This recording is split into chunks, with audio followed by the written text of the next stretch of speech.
Hello, everybody, and welcome to Progressive Democrats of America's National Town Hall for September 21st, the autumnal equinox of 2025. And well, the planets are in balance, but and our planet is balanced between the two seasons. The world, the human-created component of planet Earth, is less imbalanced these days. Tricky times indeed. And on our Progressive Democrats of America town hall each week, we invite guests on to speak about the subjects of the day. Sometimes we have political candidates that PDA is endorsed or is considering endorsing. And of course, sometimes we have elected officials on to talk about the work that they're doing. And Progressive Democrats of America is a national grassroots organization founded in 2004 to bring democratic politics, as it were, or progressive politics, back to the Democratic Party. And we've done a lot in our time to achieve that ends and continue to work with everybody who wants to join us in that project. So we're Progressive Democrats of America. This is our town hall. And we'll hear from Donna Smith in a few minutes with her thoughts for the week. We'll hear from Mike Fox with our PDA to-dos. And at the bottom of the hour, we're going to be joined by someone who we are just so excited about their election, their prospective election to the Congress. But she hasn't been elected yet because Election Day is Tuesday, and we just want to bring her on one last time right before the general election and the special election for Arizona's 7th District. And that is Adelita Grijalva will be joining us. And of course, we're doing this so that everybody's still, on our team, gets on the phone, calls people, reminds them to vote, that the whole PDA support processes and is the wheels are all working. We'll move from this endorsed candidate over to the special election in Tennessee's 4th District with Afton Bain, which is in October 7th, I think, is 2 weeks from this Tuesday, at any rate. Election, that very important primary election, to have Afton win that because she'll be a great candidate in the general election. But Adelita will be joining us at the bottom of the hour. It's going to be very interesting to talk to her. She's heavily favored to win, so her thoughts about entering Congress, but also about getting the vote out and what she's learned from her contact with people in Arizona's 7th District at this very critical moment in our history. And then at the top of the hour, next hour, we're going to be joined by our Utah state coordinator. Obviously, Utah has been very much in the news recently. And, Utah's a very distinctive and unique place in America for, one obvious reasons. And then every state is unique, of course. That's one thing I've really discovered since I've been executive director, is how distinctive the regional differences are, and even the differences are state by state across the country. This is still that kind of diversity in our very diverse society isn't spoken enough about. And I think in some regards, American culture went through a period in the post-war period where there was something like a unified national mass culture. And I think that didn't stick as much as people sometimes assume it stuck. I think there's a lot of distinctiveness, and Utah is certainly a distinctive place. And so we'll be hearing from Mitchell Weiss, who is a Utah State Coordinator for PDA, is actually the vice chair of the Progressive Caucus of Utah, and it'll be a very interesting conversation there. And even before we get to Adelita, in just about 10 minutes, we're going to be joined by a person who's the national coordinator for Young Progressive Democrats of America, and he himself is also has launched a campaign to run for Congress in 2026 in Missouri. He'll talk about the new district he's going to be running in, a very different campaign for him because when he launched his campaign initially, he thought he was running in a different district and challenging a longtime incumbent. Now it looks like that incumbent and he will be running in different districts, very distinctive and different kind of landscape for Hartzell Gray to be running, and we'll hear from Hartzell in just about 11 minutes. So before I get to Donna and Mike, I did want to say a few things. And the one thing at the top of my agenda to share with you is something that, PDA didn't put out a notice about. It's a project that I worked on very closely. It's the second of these sign-on statements that I've helped organize among, the way it initially works is it collects, quote unquote, prominent, end quote, Jewish Americans to sign on to a statement. One of the reasons it's not explicitly a PDA project is because the very nature of the sign-on statement is when we ask people to sign on, we ask them not to do so in their professional capacity. We don't want people to have to go through their organizations to get approval to sign on to the statement. And that, of course, would extend to PDA. I'm listed as executive director of Progressive Democrats of America, but you'll see if you look at the article, I just put the link into the chat. from the Nation magazine, by the way, the one outlet and only organization or institution that J.D. Vance name checked as he talked about the horribleness of the American left. So been a lot of traction on the Nation magazine this week because of that. Thank you, J.D. Vance. And our statement got a lot of attention. It actually cross-fertilizes with what's been going on at the University of California.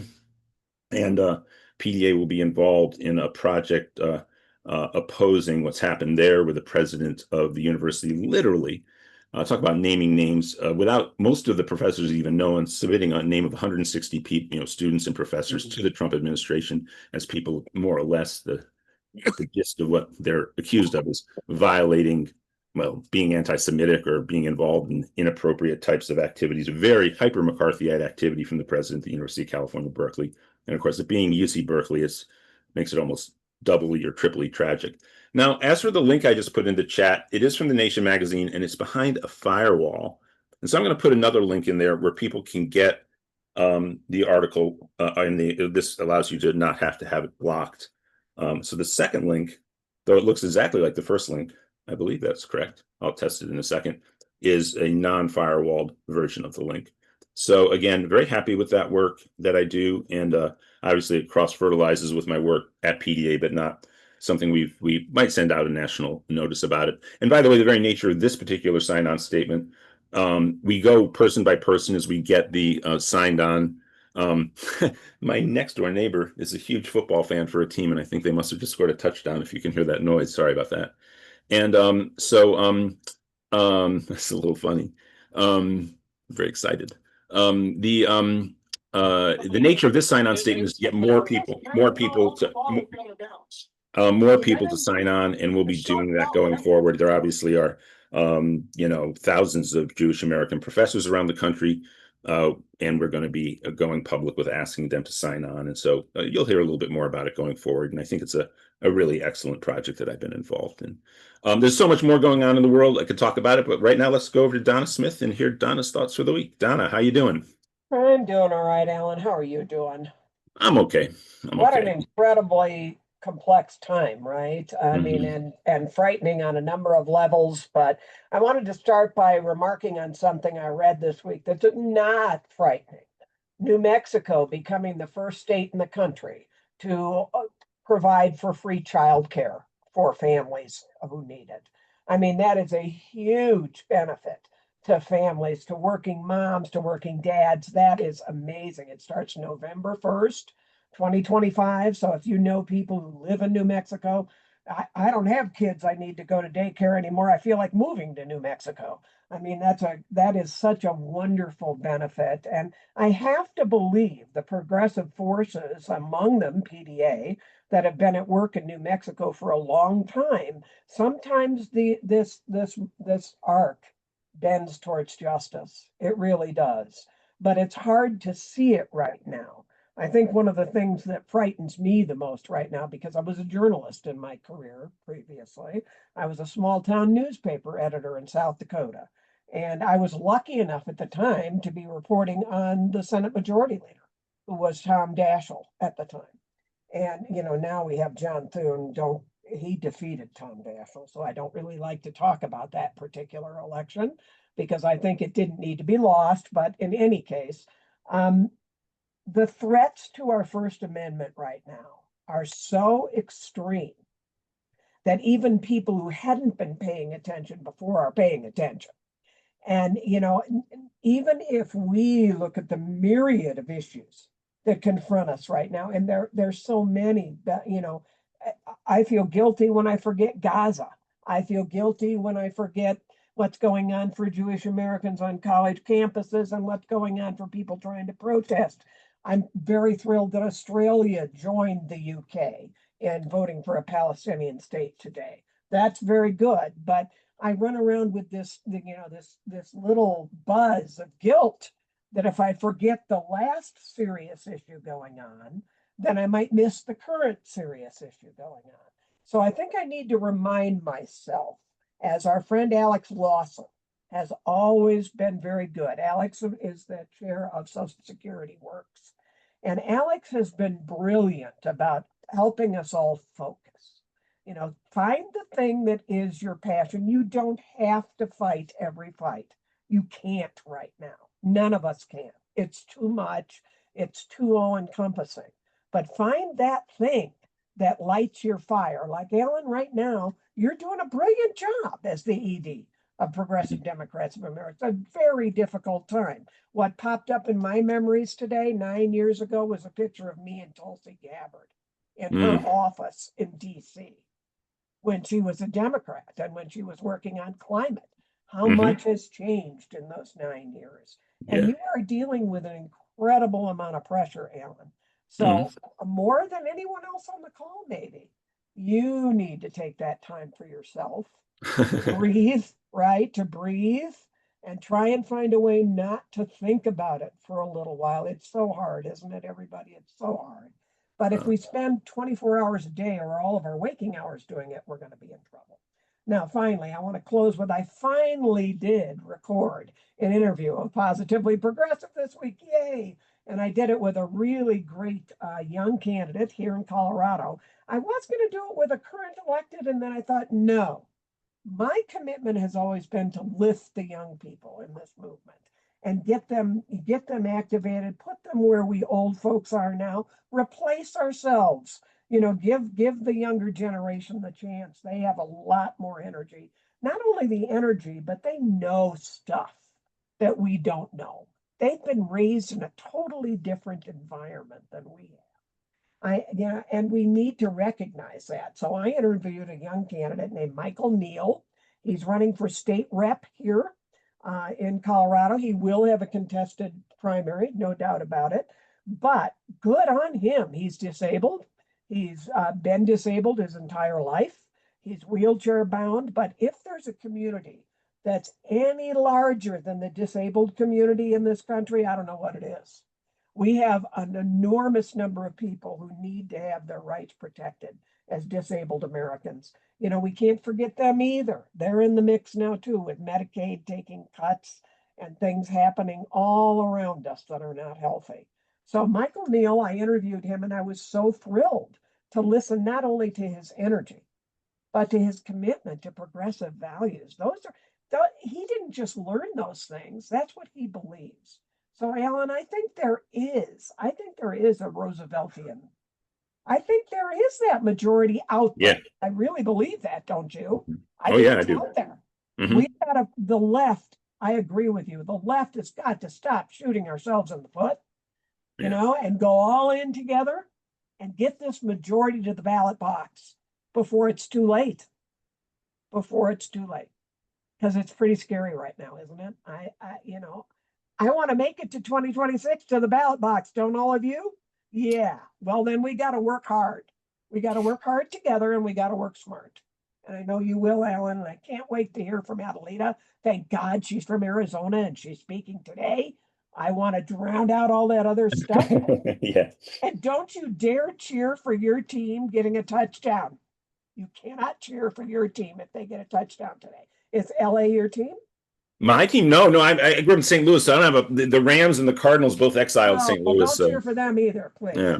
Well, the Rams are playing the Eagles, and my next door neighbor is an Eagles fan, so I'm guessing the Eagles late in the game have scored or something, because they're just they're from Philadelphia. A Yahtzee member. Where the Eagles are from?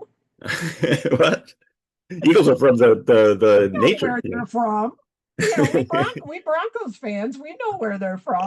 Oh, you silly man. Anyway, I'm actually a bigger baseball and then a bigger soccer fan than anything. And my team Everton lost its a derby against Liverpool yesterday, 2-1. So that was sad. It took my mind off of politics. I get mad at myself because I still like the Broncos. It's something that's just stuck in me.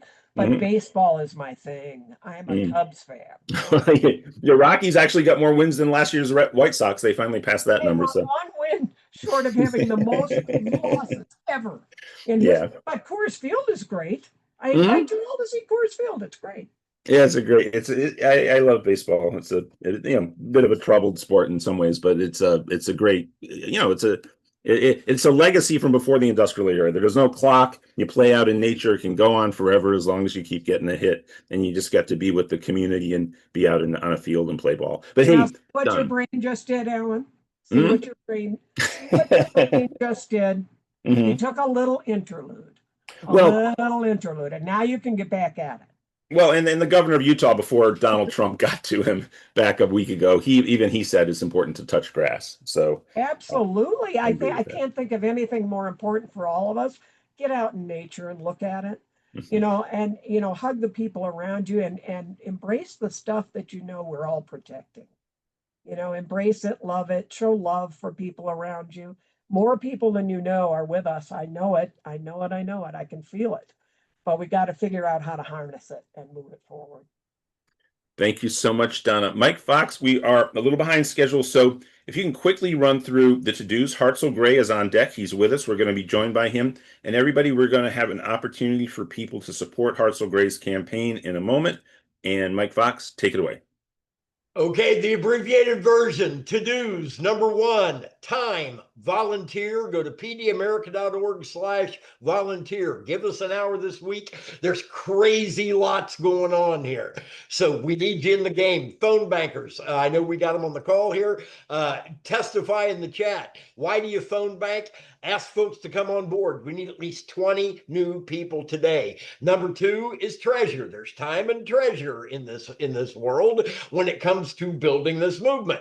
And the treasure element, we're going to have several ways for folks to volunteer, for folks to donate today to Hartzell's campaign and more. And so please do pile on, pile on, pile on. Let's make some serious big noise. I show 100% solidarity with Donna's reference to take a little bit of time for yourself. I will at the same time say, please do revel in the fact that you're surrounded by people who get it here. Okay. So take the positive energy that you get from this call and let's get to work. Back to you, Alan. Okay, Mike, and get the link ready for the split donation between PDA and Yep. okay, everybody who donates at that link right now, if it's commensurate with everybody who does will get an RSVP for the event next Saturday, which is taking place at 4 p.m. On the west side of Los Angeles in Southern California. And look, we're also going to try probably to stream live from there at 5 p.m. just for a bracketed hour. So the event begins at 4 and we will stream at 5. Well, we may adjust that a little bit here and there, but you'll know in advance. So if you are not in Southern California and you donate right now, you will get a link to be able to attend that event remotely. We want people in Southern California to attend because these kind of events, a Hartzell Gray fundraiser, which is split between Progressive Democrats of America, because we're going to work like we've never worked for any candidate ever. Sorry if anybody else is listening who's ever been a candidate. But, Hartzell is the national coordinator of Young Progressive Democrats of America. So we're really going to go to town on this. I mean, we worked very hard for Bernie Sanders in 2016 and 2020, but we're going to match that level at least, right, for Hartzell. Hartzell is a very special candidate from us, of and from, and is Progressive Democrats of America. So it's going to be a great event. Obviously, people in Southern California haven't met him. Oddly, I just talked about premiership football, and yesterday in Hartzell's hometown, where he's running for Congress, Kansas City, they had a big event for English football in Kansas City. It was packed. I haven't spoken to Hartzell about him, whether he was there or not, but Hartzell was the voice of the MLS Kansas City soccer team there. So he knows Kansas City soccer very well. He was the host of a morning radio show. He's one of the most magnetic people you could possibly imagine meeting. And from the day I met him, his politics, I just thought, are so spot on, so in harmony with Progressive Democrats of America. Somebody who knew him before I did is my co-author, Professor Harvey J.K. Harvey had been a guest on his Drive Time radio show a number of times, so much so that they connected, and Professor K had become a regular guest on Hartzell's show. And so Hartzell is going to bring this politics of responsible left economic populism, Rooseveltian economics to his campaign, just what Donna and I were talking about. Of course, we're going to hear right now, I believe, from somebody who works on the campaign and a friend of us all, Hanya Jodat, in a second, because I believe Hartzell can't join us. Is that correct, Hanya? Well, I see him, but but we're using the same. Alan, would you open your eyes? Would you look Oh, up and live? I only saw her. Yeah, there we go. I see you. So were you at that event yesterday, Hartzell? The Premiership Love Fest down in... I had events for the campaign, and I was just getting back home. My honeymoon. Well, it started. My honeymoon was last week. 6 o'clock in the morning for you, right? It was a bit early. It was packed. Yeah. It was crazy. But yeah, no, I just got back from my honeymoon, so I didn't get a chance to go because I had some campaign events. I'm running on like 3 hours of sleep for the last week, and I love it because that's like a truth serum, you know. So we'll get the real Hartzell Gray now. You're about to get the unfiltered. Oh, it's Hartzell after dark, but also in the daytime. Can I just add something, Alan? I was just booking his flights from KC to San Francisco, from San Francisco to LA, from LA to, and we're going to be driving from San Francisco to Los Angeles. And I thought to myself, we're not going to get any sleep next weekend. So if you think last week was bad, Hartzell, you have another thing coming. So I can't wait. I can't wait. And it is just so great to be in community with so many of our folks. Hanya, you know this. Alan, you know this. So many of our folks who've been on campaigns know that when you do this, even though the work is good and it's necessary and it's for our folks, you are a little bit on an island by yourself, and it can be a little isolating. It can be a little terrifying. It can be, demoralizing even sometimes. But also, it can be beautiful when you get a chance to be rejuvenated, and that's what these town halls are. And I have missed you all so much, from going every week on this call to this is my first one in like a month and a half. Makes me so sad. But also, just know that I am taking PDA and YPDA everywhere I go. And we are, if I can just jump right in, we are at the vanguard. We're front lines about what Trump is doing, this dictatorship, this authoritarianship. We are in the front lines of this gerrymandering. Right. In fact, it's happening, right? And so a lot of folks have been really worried about my race and what has happened in the cartoon villain mindset of these folks. They're blinded by, I think, their cruelty, because what Trump has done and what his minions in Jeff City have done in our state capital has passed these new maps. And so currently Missouri, well, as of about 2 weeks ago, Missouri was a 6-2 district. We had 8 congressional districts, and the 2 Democrats representing the state were on the Kansas City side and the St. Louis side. And so in Trump's attempt to power grab and to steal, that's what this is, to steal the 2026 election and to try to keep their majority, he has all across the country tried to gerrymander and illegally make new maps. And it happened to us. So they tried to go from a 6-2 to a 7-1, and it has passed. But in their hubris, they have, well, number one, they botched it. It's completely illegal. But number two, they have put so many more seats now up for grabs. So whereas before, 2 weeks ago, we had an insurgent campaign against a 20-year incumbent who is an APAC recipient, takes real estate money. I'm 33, he's 80. And that doesn't mean anything other than that's just the facts, right? And I have a different ideology, a different mindset. And so that is who I thought I was taking on, a bit of an institution, and we were going to have to pull off the biggest upset in the history of the state. Now, we still are, because we are a grassroots movement, but in their shenanigans, I am now likely, well, I am now, Hanya, I am now in Missouri's 4th district opposed to the 5th, which now means I have a district with no incumbent, which means I am the front runner right now, the only progressive in the race, and I am going up against a Republican. Not just any Republican, I am going up against a stooge. I am going up against Mark Alford, a former Fox News host here in Kansas City. I, myself, am a journalist, an organizer, and an activist. Mark Alford moved to his district, a real estate guy, just so he could go to Congress and kiss Trump's ass. Sorry, Alan. Beep. So what has happened, my friends, is in football, they say don't fall for the okie doke. And they have fallen for their own okie doke. To make it a soccer analogy, this was an own goal. And I don't think they realize what they have done. And so we're going to not just fight back, we're going to win. Because here's the thing, the boundaries don't determine whether or not you deserve health care. These boundaries don't determine whether or not you deserve to be housed. That's everywhere. That all these lines are arbitrary to what are human rights everywhere, right? And what I thought was so beautiful, like I said, I was on my honeymoon. We went to a place called Crestone, Colorado. Some of you may know it. It's like it was a former hippie hub. It was amazing. Loved it. And I was talking to someone we just met, and he was telling me about why he lived in Crestone. He said, a lot of us here just kind of want to be done with it. And I said, that's totally understandable. And I said, well, why is that though? Like, let's go a little bit further. Why is that? And he says, man, I feel like no matter where I am, there is no reference to freedom. There's no reference point to freedom. And I thought, ooh, wow. Let me think about that, because this district, my district, we should be a reference point to freedom. And we aren't getting that now, even with the current representation. And Missouri's 4th district, of which I am now a member, definitely ain't getting that with Mark Alford and the Republican clowns that he associates with.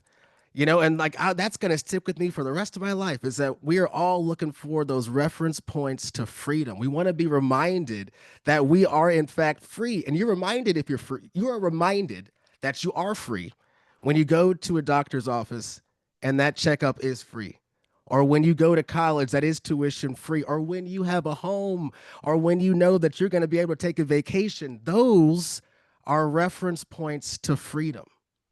And that is what I am building. That's what we are building. This is a movement in this Missouri's 4th district. Another incredible opportunity that we had been kind of talking in circles as far as the policy platform goes. How can we merge a 21st century economic bill of rights, of which we've all been championing, and how can we make that a little bit of a rural message as well? Everyone's trying to figure out how to make this work. That's the question I keep getting asked is, Hartzell, rural New Deal, man. Hartzell, what are you going to do? You're in rural Missouri now. Well, I said, that's funny, because I happen to be supported by and surrounded by the authors and co-authors and the brilliance of what is called a rural New Deal. Yeah. So guess who now is going to champion, perhaps for the first time ever in this country, a rural New Deal?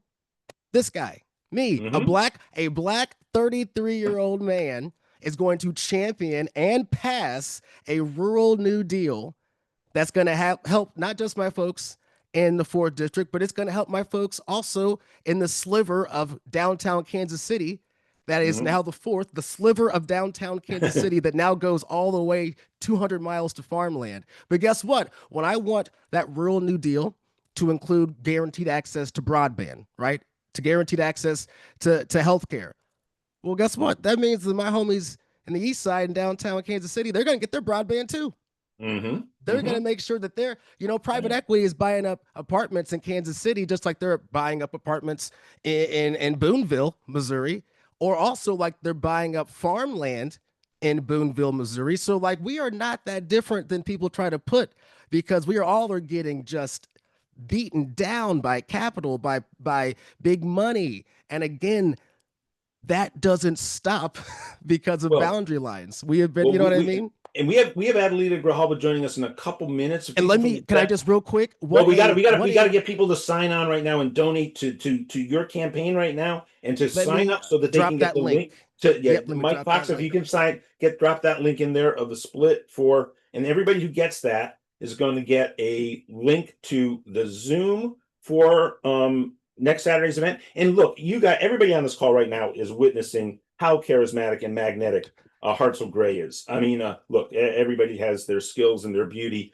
Hartzell just exudes magnetism and charisma, and he's a brilliant social analyst. What he just pointed out, folks, is at the end of the day, that's Bernie's favorite phrase, right? At the end of the day, perhaps the most salient and significant thing in all of American politics, which is the divide and conquer of the American working class between the white and especially the rural and small town working class and the working class in population centers. And their interests are much more unified. And Hartzell just spoke to that. And Hartzell is the perfect candidate to elevate that message, to bring it home for the American people, and thereby transform American politics in a way that goes right to what Donna said earlier of a Rooseveltian type majority. Now, we are out of time here. There's so many things I can say from just what you said, but most importantly, next Saturday, just 6 days from now, this is the last town hall we can pitch this event.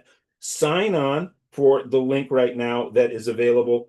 Susan Gilbert just put it into the chat there. Secure Act Blue, that, and you will get whatever you donate. You'll get a link to the Zoom. And if you're in Southern California, within the radius of 50 miles of the event, next Saturday at 4 p.m. is the event.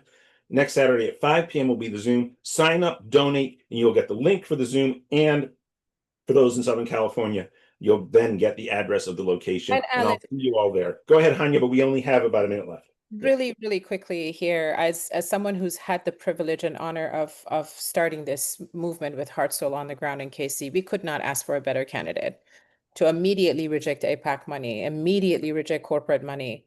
So we are on track to becoming the biggest progressive movement nationally. But I just do want to give a quick shout out to a couple of folks here who've made this Saturday event possible. And when we talk about hours, 2 p.m. Pacific time, 3 p.m. Eastern time is when we're going to, 2 p.m. Pacific time, 5 p.m. Eastern time is when we're going to be gathering at Sylvia Arod's house.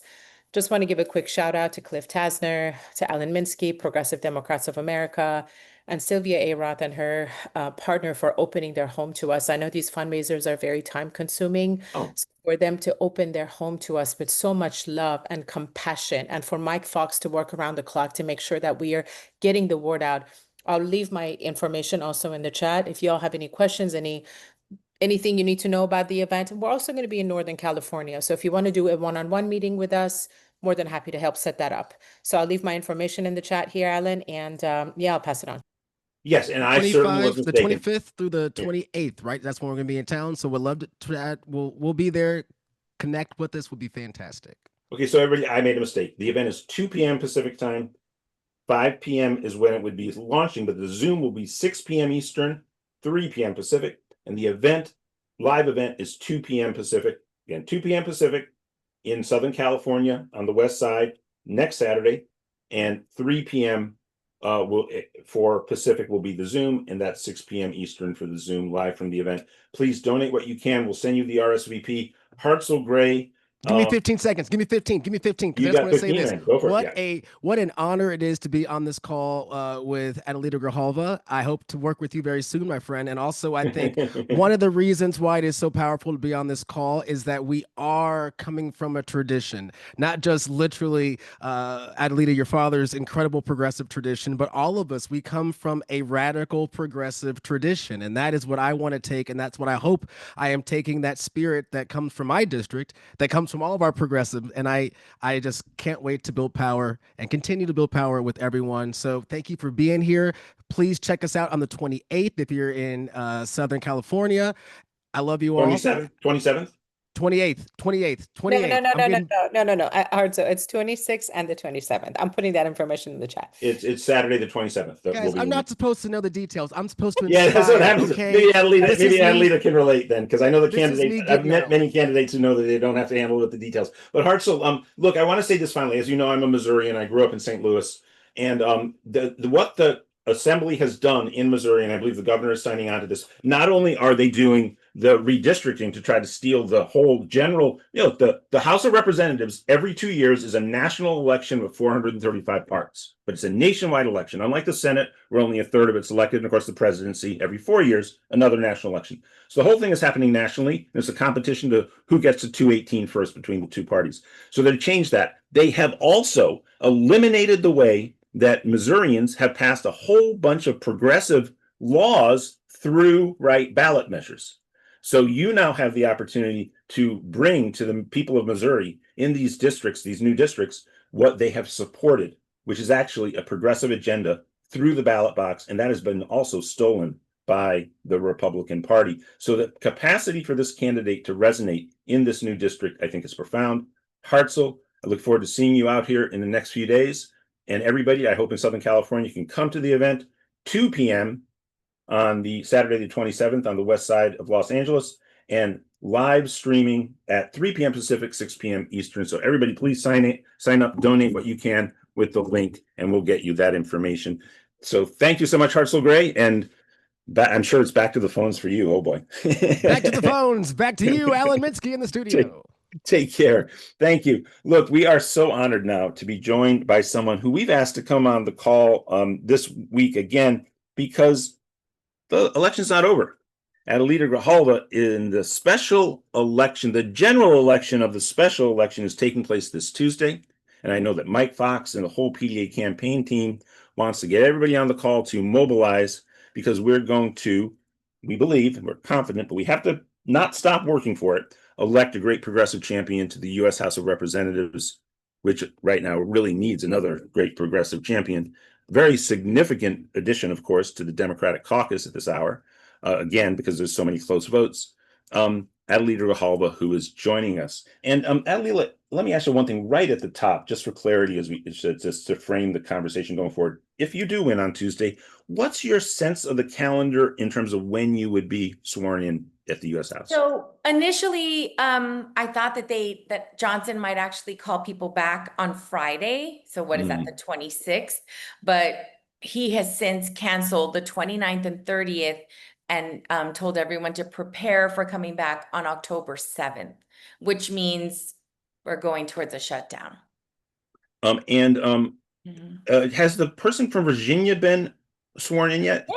So James Walkinshaw, sorry, I keep saying Walkinshaw was elected on Tuesday and sworn in the following day, Wednesday. Okay. And so there is precedent there, in that initially a couple people told me, well, you're going to have official results. Right. So what has been accepted is these are the unofficial, very little it will change. And so we can get the same from our Secretary of State, then that has been, just as recently as last week, sufficient.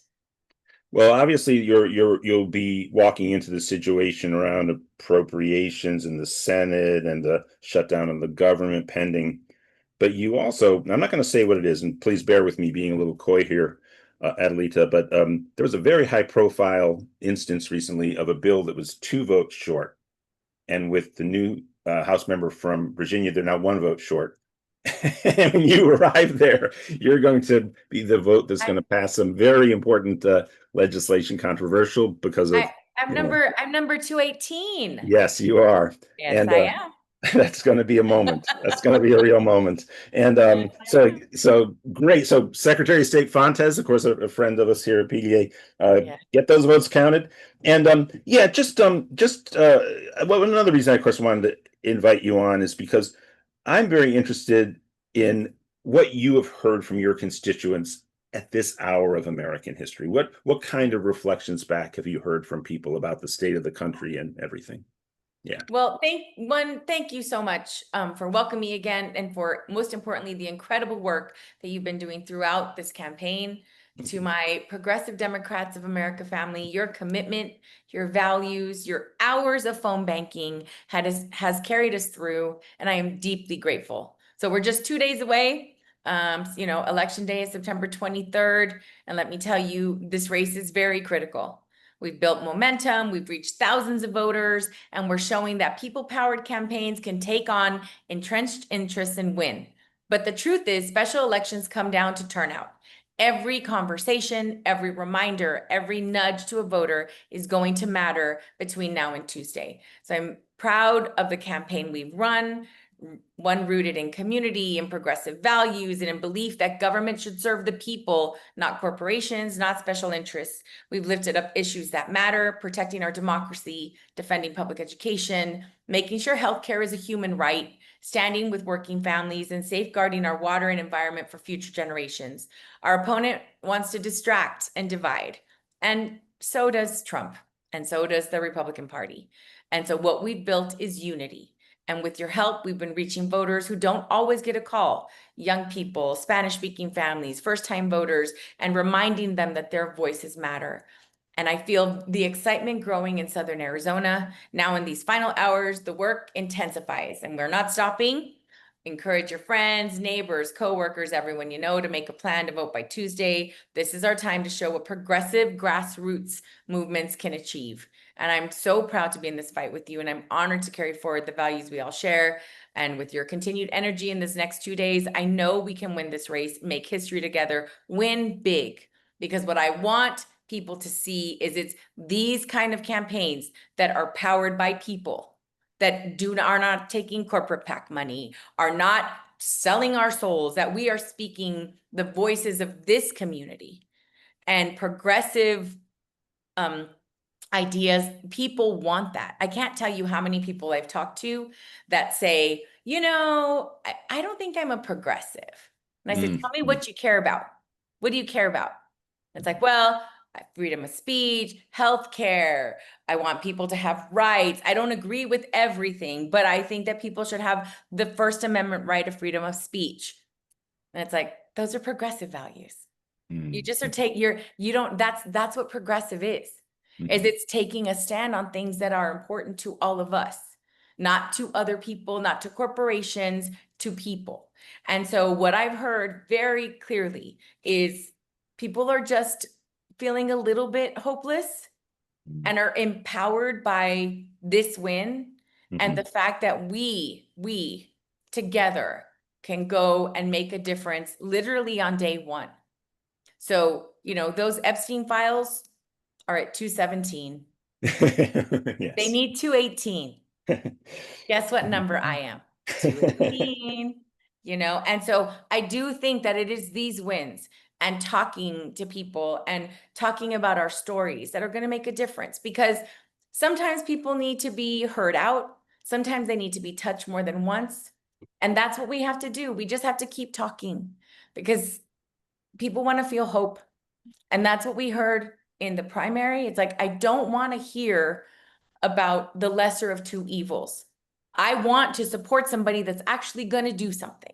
And so in these opportunities, if you look at the people who have supported this campaign, I have Representative Lauren Underwood just here saying hi to our friends here, and she's on her way to Phoenix to go to another event. Otherwise, I would have grabbed her to say hi to y'all too. But you know, what she's saying is true. It's like, we need strong, progressive voices. We need more women that are actually going to be like strong on issues for healthcare.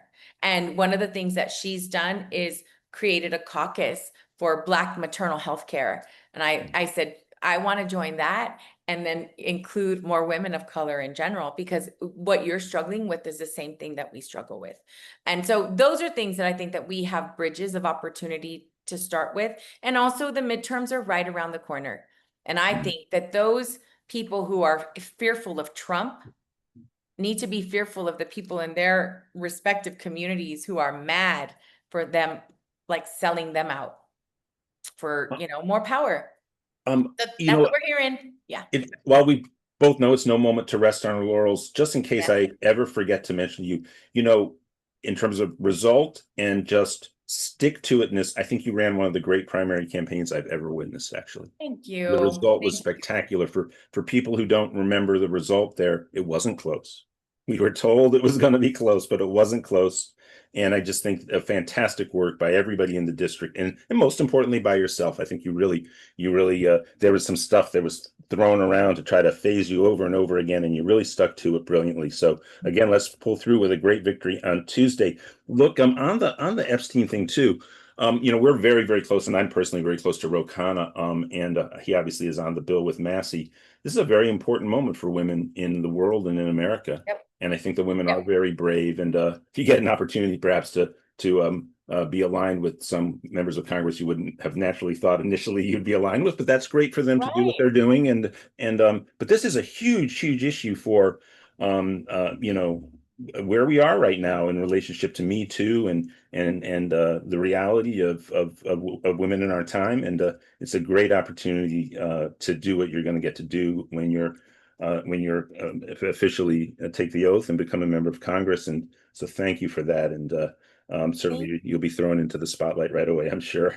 Yeah, I know. I'm like, ugh. It's fine though, because I think that it's really important for us to give voice to victims and also to hold people accountable and seek justice. And it's past time. And so I'm very, it's actually pretty incredible, because I've been complaining about, why do these people not see? You can't look at one of these victims and say, it's, you know, I can't, I just don't understand how people are not losing like sleep and you can't look at yourself in the mirror and say, I'm doing a good job for people, when you can speak to victims that are not, that don't have any justice and act as if it's not important. So this is one of those, I think, values that should be universal. This shouldn't take me joining Congress in order to accomplish this. But I'm glad to finally, for these victims to have that opportunity. And then I did want to just shout out before I forget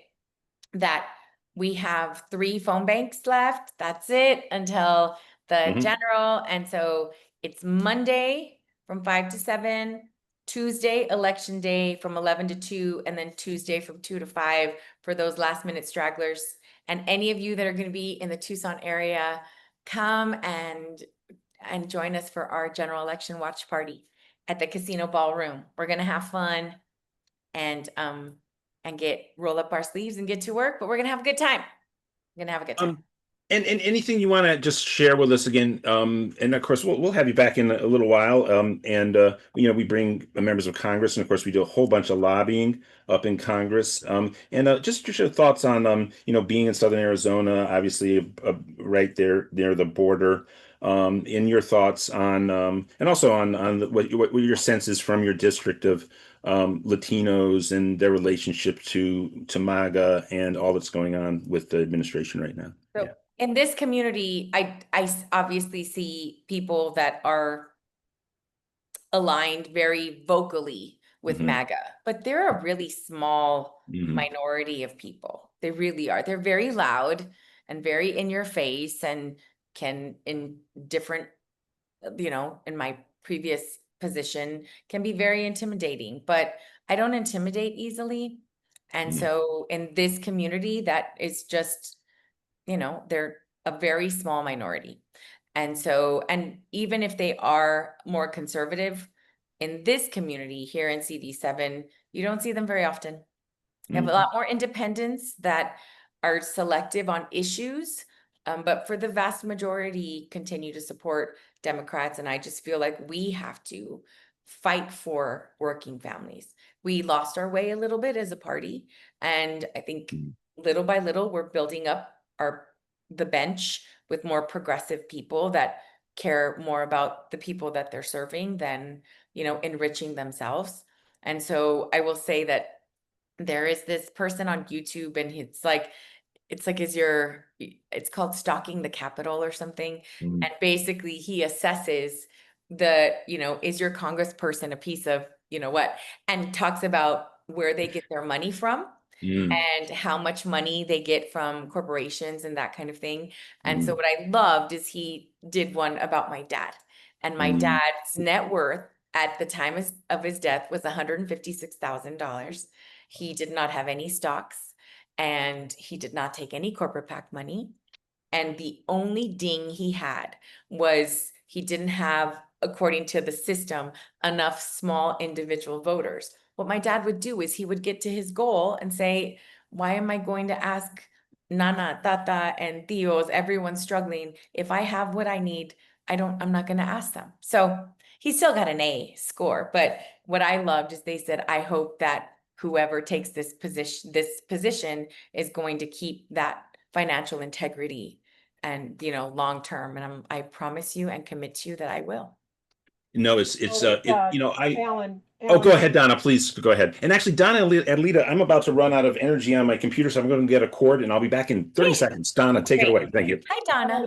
I knew your father. I knew your dad. And I just want you to know, just as a parent and as someone who knew your dad, how proud he would be right now of you. Oh my God.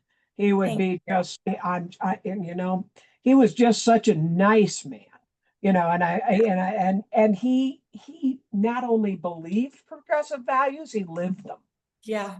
And to have you going back and you serving in Congress, oh my God, this is wonderful. Oh my gosh, this is his whole dream in life, this one. Is it? And he wanted me to run for Congress, and I just said, I have young kids, Dad. It's something that I can do eventually. I don't need to do it right now. And when he passed away, it was just, one of those things where my youngest actually, my youngest asked me, he said, and because I asked all my kids, are you going to be okay with this? If I decide to do this, and if any of them would have said no, I wouldn't have done it. And my youngest said, well, do I have to move? And I said, no. And then he said, well, if you don't do it, who will? And then I don't know. And then he said, well, are they going to do a better job than you will? Oh, no way. I know. So I am here because of that baby right there, my 14-year-old. Out of the mouths of babes, right? Yeah, literally. I have to tell and you also, and what would Tata want you to do? Oh yeah. That was a lot. Yeah. Oh yeah, I know that.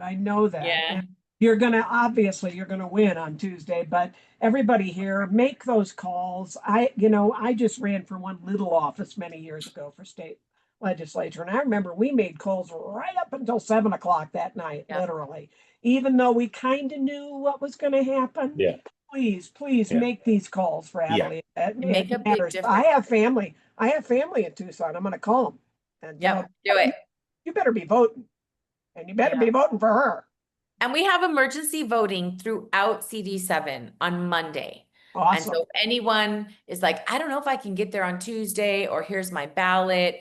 I mean, every community has like a ballot drop, but Monday, if they're E-Day voters, they can just go in, and it's called emergency voting, but really it's like, I can't make it tomorrow. They can vote right up until I think 7 o'clock on Monday.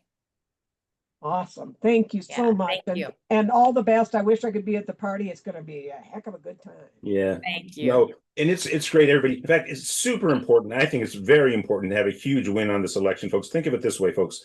Let's make sure that everybody understood. I mean, Adelita has to face re-election almost immediately, right? And let's have such a result that everybody understands that this is a great new member of Congress who's going to win again in 26, have them back away, free up Adelita more, because obviously you always got to keep running in Congress, more to be able to focus on the job that needs to be done. And I think one of the things, and just having been able to have these dialogues with you on these platforms a few times now, I think you're going to enter into Congress one of the most sincere advocates for working people in America that's going to be in that body of 435 people. So let's get a huge result, folks.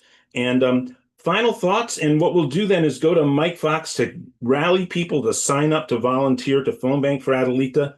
So final thoughts in advance of your election to the U.S. House of Representatives. We have made for the primary 320,000 phone calls, and we've continued to make phone calls, and so much of that is because of PDA. I mean, you all brought so much energy and commitment, and just so grateful for your help, because when different points in this election have been really difficult, it's so great to be able to open up like a Zoom link and see dozens of people that are there to help, like, posting things and sharing things and defending me, being my little defenders online, say, nope, this is not who she is, and here's who she is. It's just been really very uplifting for not just for me, but for the campaign. I mean, this run has been incredibly hard, really fast. And so we do want to win big, because we have another primary in August and a general in November. And I would love to be able to dedicate my efforts to helping candidates across the country get her done, because we have to have some change. We have to change the people that are there that are not fighting for working families. We have to. Well, thank you so much. And we are just absolutely honored, of course. Maybe a final time to say, we just absolutely love and adore and honor your father and all the work and the legacy there. And we are so thrilled to have you be on the eve of your election to the House of Representatives. Thank you so much. Thank you so much. I really appreciate that. Thank you. And Dan O'Neill and Mike Fox, if you want to come forward, Mike, let's as we do the PDA to-dos before the top of the hour, and then we're going to move over to Adelita, a lot of love to you. Yeah. And Mike Fox, if we can. We're on our way to Nogales for our last big canvas for the end. So thank you so much. Bye. Thank you. Thank you. And see you soon. And obviously, also, by the way, campaigning in Arizona in the summer, and I suppose this is the last day or the first day of fall, is still mega hot. Always tricky, and just what a fantastic campaign they ran. So, Dan and Mike, how can we rally people to get people onto, but for our PDA to do, let's right now see what we can do to get people to sign up to volunteer to make these calls for Adelita. And maybe Dan, do you want to say a word first and then over to Mike? Well, no, we're going to take it right to Mike because he knows exactly what we need to do. But I am so excited. People in Arizona, PDA is excited for Adelita. And when she gets to DC, we're going to work with her in every way possible. So I want to thank everyone. Go ahead, Mike. How are we going to rally people for those last couple of days? All right, here's exactly how we're going to do that. We're number one, going to generate some positive energy in the space with some thank yous. The following people have either donated or volunteered thus far. We want to thank Chris and Michael and Charles, Dorothy, Georgia, phone banker Mary Ellen double dipping. She's donated as well. Sabahat, Hillary, phone banker Betsy double dipping. Samuel, phone banker Betsy double dipping. Elizabeth, Dr. Deutsch double dipping as always. Thank you, brother. And Adra and double dipping Nina in Florida. Thank you, sister. And phone banker David double dipping. And phone banker William double dipping. And Cindy and phone banker and door knocker Carl. The guy is just doing outreach to voters like every second of his day, I think. Likewise, donating. Thank you, brother. And Veronica, excuse me, and phone banker Peggy, phone banker Dr. Sonnenborn, and phone banker Michael, and Joe, Daniel, Nurse Judy, and Michael up in Chicago, who starts us off every week here. Thank you, Michael. Phone banker Aaron, phone banker Erica, phone banker Michael, phone banker Karen. Look at all those phone bankers double dipping. And there's Dr. Deutsch again, 2 donations, and Margaret, and Michael, Becky, Priscilla, and David, Erica. We've got a bunch of double donors here, and we'll call that done. So, gang, seriously, not only do we have Adelita on Tuesday, we've got Afton in just a couple of weeks, and what's so important about Tuesday is big momentum. This is a time when, candidly, we got a lot of folks who aren't necessarily feeling too good right now. Well, here's something to energize the whole movement, right? Big win on Tuesday. Use that momentum, push it in for Afton's election, and then likewise Prop 50 and the Virginia general, et cetera, et cetera. The point being, Monday and Tuesday, and especially Tuesday night, we build big momentum. And remember, gang, while the news is lousy from a policy standpoint, there's no question, we all see it. What isn't getting any play at all is we're in a blue wave right now. We just are. Since November of last year, when an election comes along, a Democrat wins. It's not 100%, but out of all of the special elections and the statewide elections and the state house elections, this isn't even talking about the municipals, way over 75% of them we've won, and huge margins, increasing Democratic participation, etc., 10 to 20 points. We're on a roll, gang. We've got to keep this going. We can't allow the news to get us down. We can't take our eye off the ball that we're winning there, gang. I'm not being Pollyanna. It's realistic, but we gotta keep that going, and more people have to hear that. So let's make it happen, all right? So you're going to go to pdamerica.org/volunteer, give us an hour. All right. And I promise you, your time will be well spent. Can't do an hour? Toss in a donation if you can. And bottom line, let's hit our goals for this call and make each other proud. Back to you, Alan. Thank you so much. Well, first of all, I just want to thank Mike for being Mike, because what Mike just did is so true. Look, if I were to add anything to that, it's not as upbeat, as singular as what Mike did. So what Mike just said was perfect. Look, these victories are happening. They're essential. Whatever critiques we might have of Democrats, first of all, generally the people who are winning these elections sort of get it in terms of what the issues have been around the Democratic Party, but also, you know, the victories are happening, and Mike is right to point that out. But the other thing too about all that we do on this call and all that we do at PDA, you might feel despondent about the news. That just means people need us more than ever.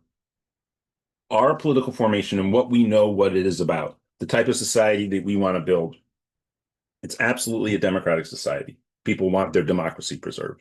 Okay. It's absolutely a nonviolent society. People are scared by the violence of American society. They want no longer the great wealth distribution, the incredible wealth disparity.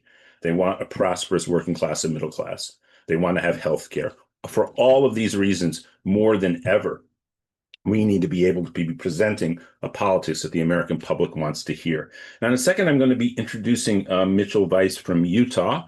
And if we can bring Mitchell forward as co-host. But Donna, I saw you had your video on, and when you have your video on, I always take the I want to seize the opportunity to bring your eloquence back into the town hall. I feel like you'll be alone. I feel like you might be lonely there. Me? I miss seeing people. I miss seeing everyone. Oh, I know. Yeah.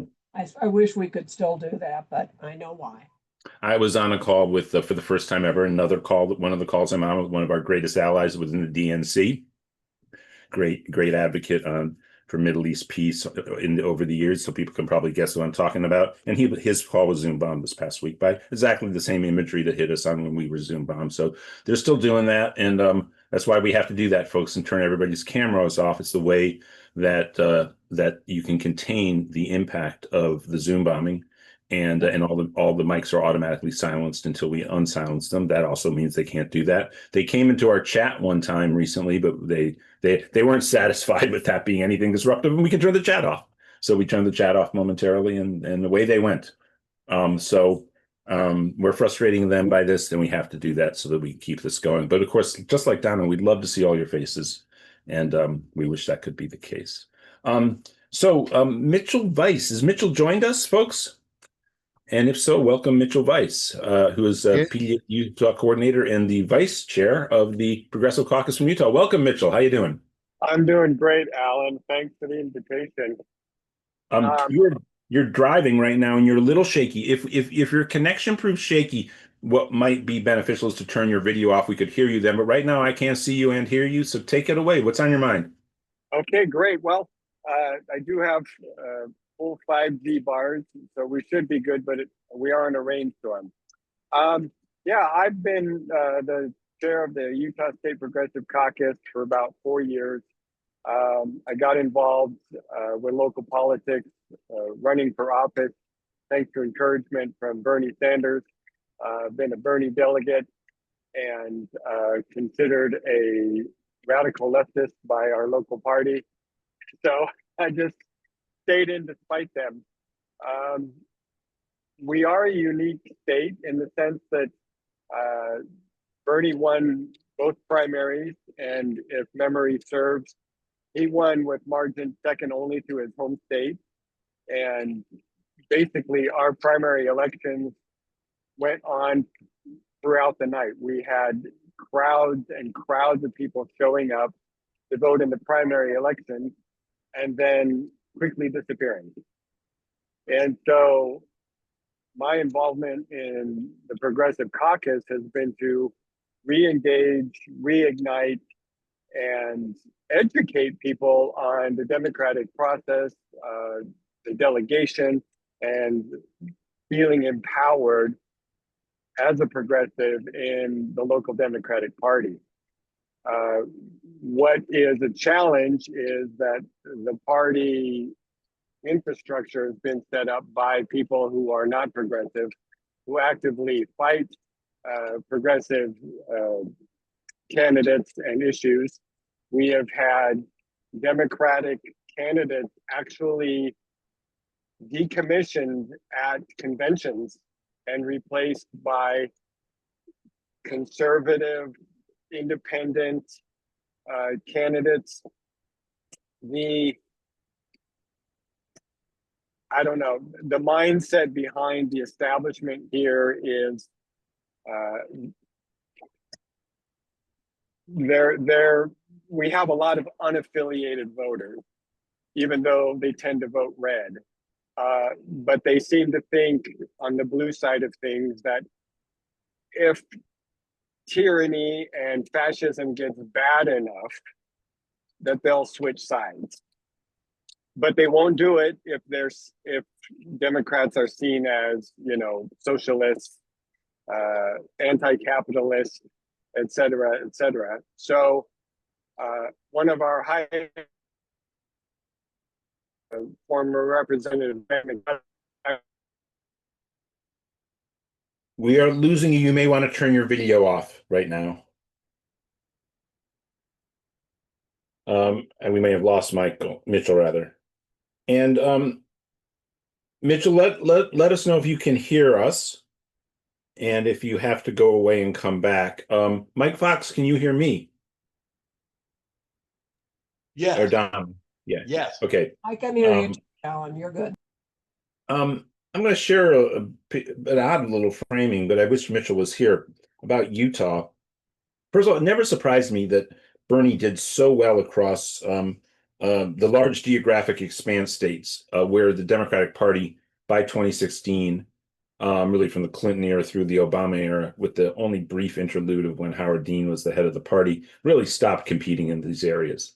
And we saw, like Don, I mentioned Tom Daschle, the idea that you would have a Democratic senator from one of the Dakotas would be unthinkable now, but that used to be the case. George McGovern, Frank Church, look at all the Democrats, very solid Democrats over the years from what are now very red states. Obviously, Democratic Party used to be popular in these places, but also now after that stretch, people who were going to vote in the Democratic primary, it didn't surprise me that Bernie did so well. And one of the reasons was because the Democratic Party was so weak and you didn't have the kind of interference you had with all the incumbents getting in behind the establishment candidate, Hillary Clinton or Joe Biden, as it were. But also back to Utah. Utah's a distinctive place. And and Mitchell, are you with us? I'm back. Sorry, we just had a little glitch. I want to actually share this little anecdote about one experience I had, well, not specifically with Utah, but also Utah too. I used to do some work with Adbusters magazine. If people look at my biography, they can see that I was actually one of the, I note in the longer version of my biography, as one of the original organizers for Occupy Wall Street. And that was because Occupy Wall Street was called for by Adbusters magazine, which is out of British Columbia. And Adbusters magazine was a magazine that so the guy I actually worked with there was the guy who called for Occupy Wall Street. So I got on the phone right away once the call was made over to my friend organizers in New York City and at WBAI Radio to get coverage for the upcoming demonstration, to help organize meetings and stuff. I never even went to New York during that time, but I was helping organize OWS before it started. And anyway, back to Adbusters. I remember asking Michael White, who's the guy I was working with, who buys Adbusters, because he was talking about the way it was and wasn't really on the left. But it produced this critique of consumer capitalism. And he said, we have three main groups that buy our magazine. And they are all around the world, people who associate with the international left or the left in America and around the world.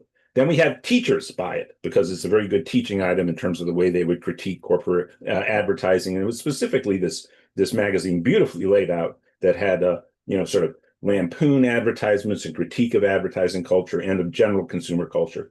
The third large group, Mitchell, this really stunned me, were Mormons. And that, as Mike explained to me, that, and I didn't know this, and I've never really gone out and tried to figure out the veracity of this, is apparently within the culture of the Church of Latter-day Saints, there's a kind of critique of consumerism and materialism, and of, as it were, late 20th century, early 21st century American capitalism that's drawn from what maybe you could take the teachings of Christ or Christianity that is upheld in a way that is more distinct and pronounced than in other Christian groups within the United States. And specifically, there were a lot of people with subscriptions to Adbuster magazine in Utah. And that always made me feel like, well, it made me very attentive to, what I could perceive in Utah politics and in Mormon politics, as it were, about, maybe being true to the teachings of Christ along those lines, maybe an anti-consumerist way, not to allow their particular institution and church to be wrapped up, like obviously so much of the evangelical Christianity in the United States has, in all that makes for consumer materialism in the United States of America. So I always felt that was an interesting seed for a potential growth of the left in Utah.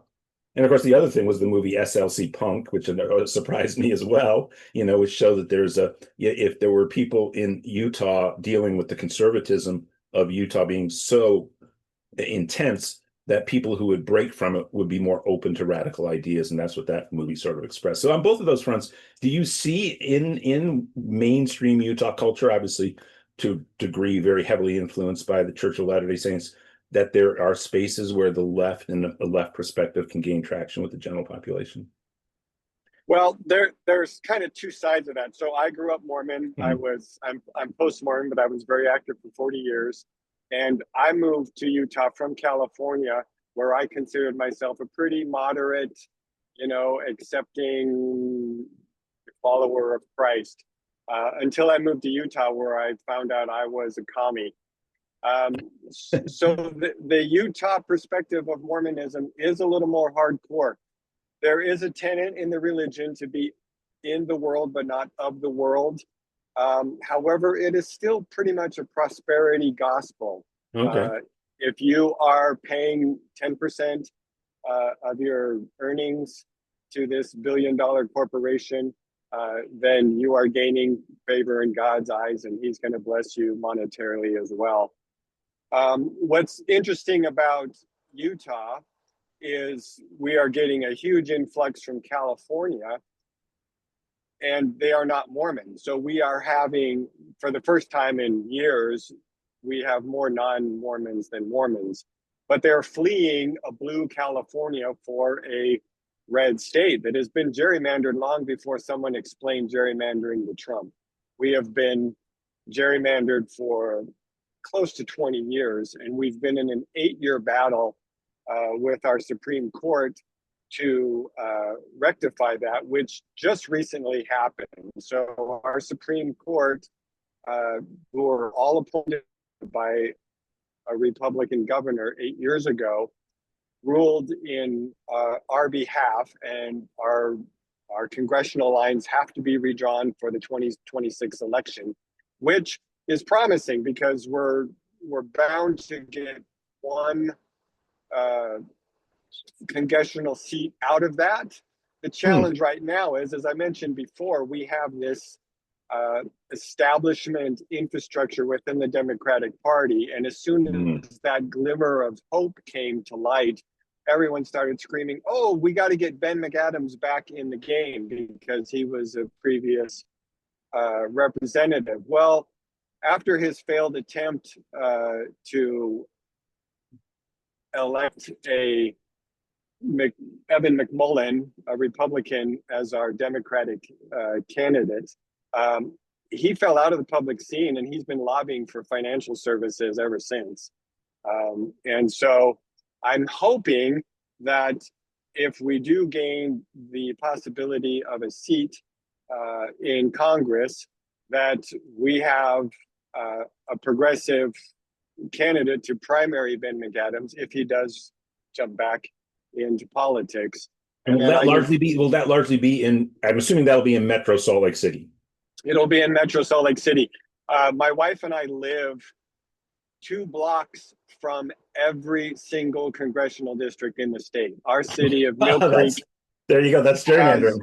Yep. Yeah, has all congressional districts just 2 blocks from our house. And I will say another thing about Salt Lake City Punk.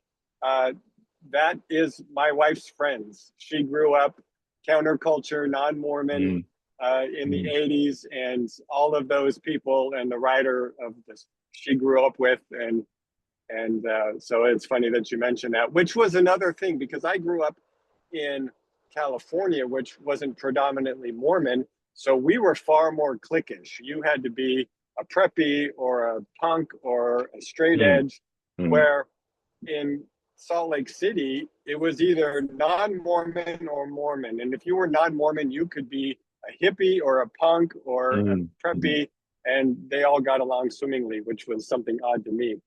So the challenge that I have had, my wife and I have been activists. She's been an activist her entire life. She introduced me about 10, 11 years ago to activism. And we have always been super visual in our local politics. So while our caucuses in general that are chartered by the state party don't really have any equity within the party, and no real power in the party other than voting on central committee agendas, my wife and I have made it a priority to be visible in the activist scene. So we have worked with 5051, Salt Lake Indivisible, and National Indivisible.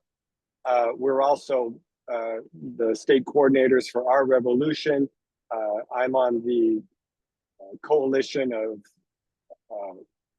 progressive state caucuses. So we're constantly writing resolutions and making national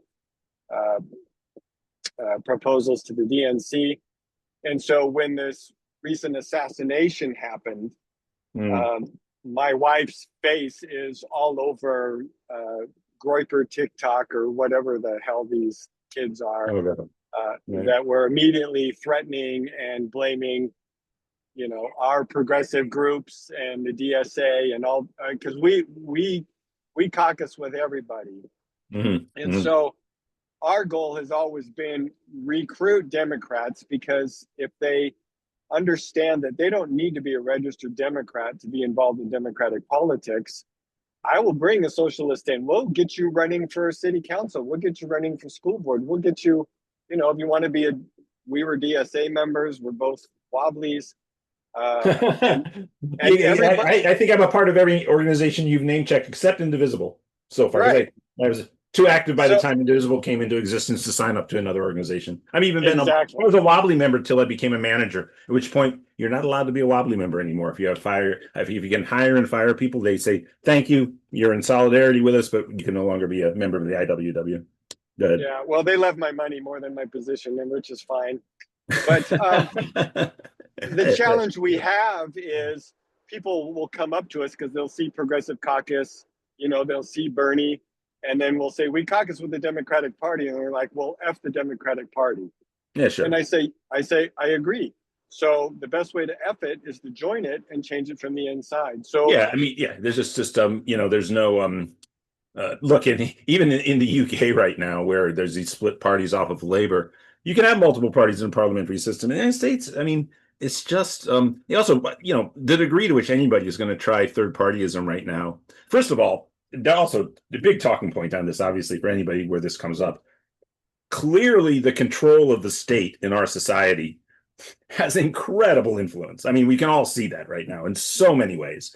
So the idea of not being involved and it's not going to impact your life is nonsense. You have to be involved. Secondarily, we're in a two-party system and we're locked into it, especially right now, no matter how unsatisfying the Democratic Party is. And I think we can concur right now, we progressives have the momentum inside the Democratic Party because of the clear weakness of the Jeffries and the Schumers. So, and the popularity of Bernie and they still have the money and all that. It's not going to be like we're going to be controlling the party fully anytime soon, but hopefully we could, because we have the people with us and so on. But here's the thing is there's no way there's going to be any third partyism at all right now, because that everybody knows that would be giving power to the fascists. So it's not going to happen. And everyone from the most left DSA person, it's got to get that through their head, or effectively they're aligning themselves with the fascists. Yeah. Well, and I tell all these groups, PSL, DSA, the communists, the Joe Hill Party, I'm like, I'm looking forward to the day when we sit across the table and argue about the type of socialism we're going to enact now that we're in power. But until then, we have to kill the duopoly. And the only way to kill a duopoly is take control of the Democratic Party and then allow other people to get involved in partisan politics. Yeah, it's funny. When in terms of third partyism, and the reasons it's structurally weakened. First of all, the two parties have more or less at many state levels written themselves into law, effectively. So it's very, very difficult to take away from it. I actually think, I do believe that Mike Fox talks about 50.1, and then I always come back and say I want a Rooseveltian majority.